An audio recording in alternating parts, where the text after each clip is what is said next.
আমার পিছনে যে সুন্দর মসজিদটি আপনারা দেখতে পাচ্ছেন এটা হচ্ছে আল হুদা ইসলামিক সেন্টার। এর লোকেশন হচ্ছে ফিশার্স ইন্ডিয়ানা। এখানে একটা ইসলামিক যে ফেস্টিভ্যাল হচ্ছে ঈদুল আজহা, ঈদের পরপরই এর কিছু অংশ আপনাদের সাথে শেয়ার করব। সেই সাথে আমি কথা বলবো আমেরিকার 5টা স্টেট সম্পর্কে, যে স্টেটে অনেক বাংলাদেশি বসবাস করে। আশা করি এই ভিডিওটি আপনাদের ভালো লাগবে। সামনের এই জায়গাটা বিশাল পার্কিং লট, এর পিছনেও অনেক বড় পার্কিং রয়েছে। আর দেখুন এই পার্কিং লটের এই জায়গাটায় প্রতিটা ঈদের পরেই তারা একটা ফেস্টিভ্যালের আয়োজন করে, ফলে আমরা যেন ঈদ আনন্দ উদযাপন করতে পারি, বাচ্চারা যেন এসে আনন্দ করতে পারে, তার একটা সুন্দর ব্যবস্থা। আমেরিকার প্রত্যেকটা স্টেটেই এখন বাংলাদেশিদের বসবাস। সবচেয়ে বেশি বাংলাদেশি থাকে নিউ ইয়র্কে।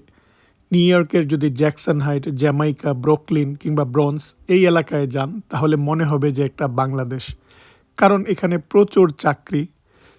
তারপর আপনার বাংলাদেশিরা যেটা পছন্দ করে যে বড় বাংলাদেশি কমিউনিটি, সেটা রয়েছে। স্কুল সিস্টেম ভালো, হেলথ ফেসিলিটিস ভালো, অনেক মসজিদ, ইসলামিক স্কুল সেটা আছে। অর্থাৎ আমরা যে জিনিসগুলো চাই সেই জিনিসগুলো সেই জায়গাটা অ্যাভেলেবেল।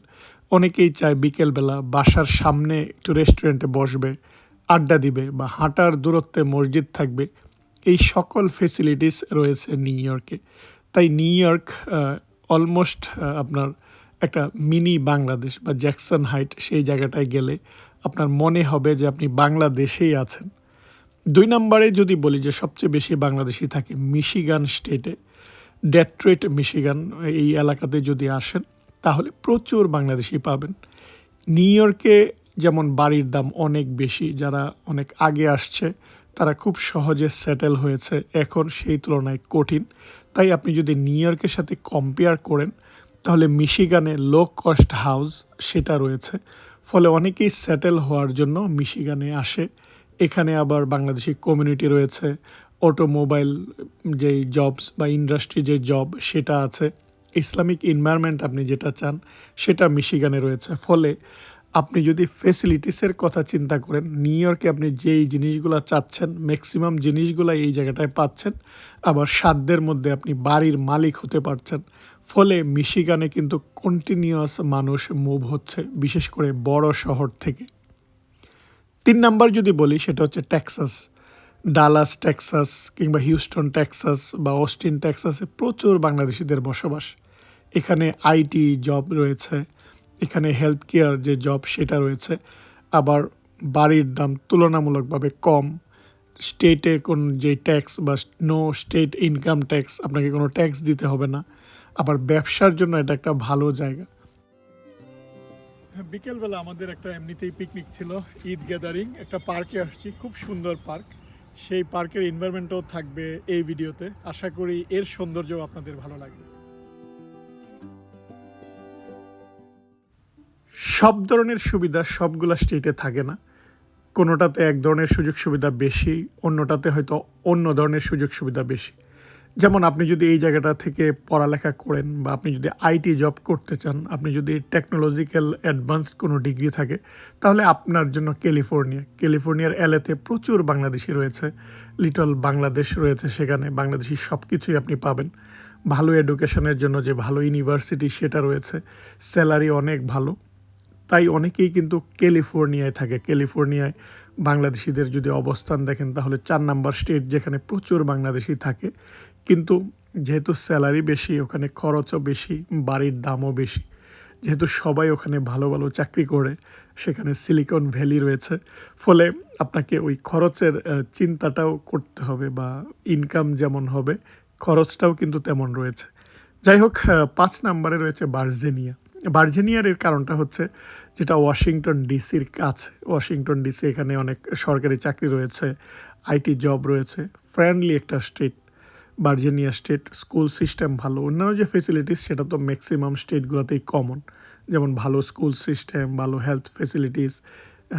কিন্তু অনেকেই বেছে নেয় যে বড় সিটি থেকে ইদানিং মানুষ মুভ হচ্ছে, যারা স্থায়ী হতে চায়, যারা সুন্দর একটা বাড়ি কিনতে চায়। অর্থাৎ যেহেতু এখন বর্তমানে বাড়ির দাম অনেক বেশি, তাই বড় সিটি যেমন নিউ ইয়র্ক বা ক্যালিফোর্নিয়া সেখানে দেখা যায় অনেক বাড়ি সাধ্যের বাইরে চলে গিয়েছে। ফলে লোকজন বড় বড় শহর থেকে অন্যান্য শহরে, যেখানে তার চাহিদা অনুযায়ী তার চাকরি রয়েছে বা সে যে সুযোগ সুবিধাগুলো চাচ্ছে সেটা সে পাচ্ছে, ওই শহরগুলোতে মুভ হচ্ছে। এই ৫টা স্টেটের বাইরে আমি যদি আরও কয়েকটা স্টেট আপনাদেরকে বলি, যেমন নিউ ইয়র্কের পাশে নিউ জার্সি, সেখানে প্রচুর বাংলাদেশিদের বসবাস। পেনসিলভেনিয়া, সেখানেও প্রচুর বাংলাদেশি রয়েছে। আপনি যদি ফ্লোরিডাতে যান, ফ্লোরিডাতে প্রচুর বাংলাদেশি রয়েছে। জর্জিয়া আটলান্টা এখন বাংলাদেশিদের জন্য একটা অন্যতম জায়গা। প্রচুর বাংলাদেশি গ্রোসারি, বাংলাদেশি রেস্টুরেন্ট সব কিছুই আপনি পাবেন। তারপর হচ্ছে যে আপনি যদি ম্যাসাচুসেট স্টেটের বোস্টনে যান, বোস্টনেও কিন্তু প্রচুর বাংলাদেশি, ওখানে MIT রয়েছে, হার্ভার্ড ইউনিভার্সিটি রয়েছে। এডুকেশন যেই জিনিসগুলো আপনি চাচ্ছেন সেটাও কিন্তু ওই জায়গাটায় রয়েছে। ফলে এই স্টেটগুলোতে প্রচুর বাংলাদেশি যেহেতু অনেক আগে থেকে আসছে, তারা সেটেল হয়েছে, বাংলাদেশি বড় কমিউনিটি রয়েছে, বাংলাদেশি এনভায়রনমেন্ট যেই জিনিসগুলো আপনি চান সেই জিনিসগুলো সেটা রয়েছে। আর বর্তমানে দেখা যায় আমেরিকার যে 50টা স্টেট, সব জায়গায় আপনি বাংলাদেশি পাবেন। হয়তো নিউ ইয়র্কের মতো বা ক্যালিফোর্নিয়ার মতো এত বড় কমিউনিটি নেই, কিন্তু কমিউনিটি রয়েছে বা লোকজন রয়েছে। ইদানিং লোকজন মুভ হচ্ছে। আগে অনেকেই দেখা যায় বাংলাদেশ থেকে আসার পর সে যেই স্টেটে এসেছে সেই জায়গাটাই থেকে যেত, কিন্তু এখন ভালো জীবনযাপনের আশায় বা ভালো চাকরির জন্য এই জায়গাটায় পড়ালেখা করার পর তার পছন্দ অনুযায়ী চাকরির জন্য সে কিন্তু এক স্টেট থেকে আরেক স্টেটে যাচ্ছে। ফলে প্রত্যেকটা স্টেটেই কিন্তু এখন বাংলাদেশি বাড়ছে বা বাংলাদেশি কমিউনিটি গড়ে উঠেছে। আগে হয়তো অনেকেই নিউ ইয়র্কেই থাকতে চাইতো, কিন্তু নিউ ইয়র্ক থেকে এখন প্রচুর মানুষ অন্যান্য স্টেটে মুভ হচ্ছে। কারণ নিউ ইয়র্কে অনেকেরই দেখা যায় যে বাড়ি কেনার জন্য যে ইনিশিয়াল তার যে ডাউন পেমেন্ট, সেটা জমাতেই অনেকের 5 থেকে 10 বছর লেগে যাচ্ছে। ফলে সে যদি বাইরের স্টেটে যায়, ইজিলি কিন্তু সে বাড়িটা কিনে ফেলতে পারছে। ফলে সেট হওয়ার জন্য অন্যান্য যে রিকোয়ারমেন্ট আপনার যদি ফুলফিল করে, তাহলে এখন এই সময়টায় আপনি অন্যান্য জায়গায় আপনি ইজিলি মুভ হতে পারবেন। যেহেতু বাংলাদেশি কমিউনিটি বড় হচ্ছে, আমরা যে ফেসিলিটিসগুলো চাই সেই ফেসিলিটিসগুলো গড়ে উঠছে।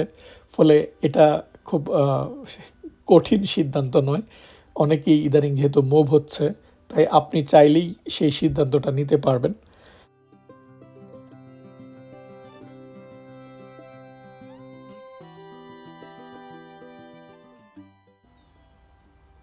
যা হোক, এই ভিডিওতে আমি শুধু কথা বললাম যে 5টা স্টেটে প্রচুর বাংলাদেশি থাকে, সেই 5টা স্টেট নিয়ে।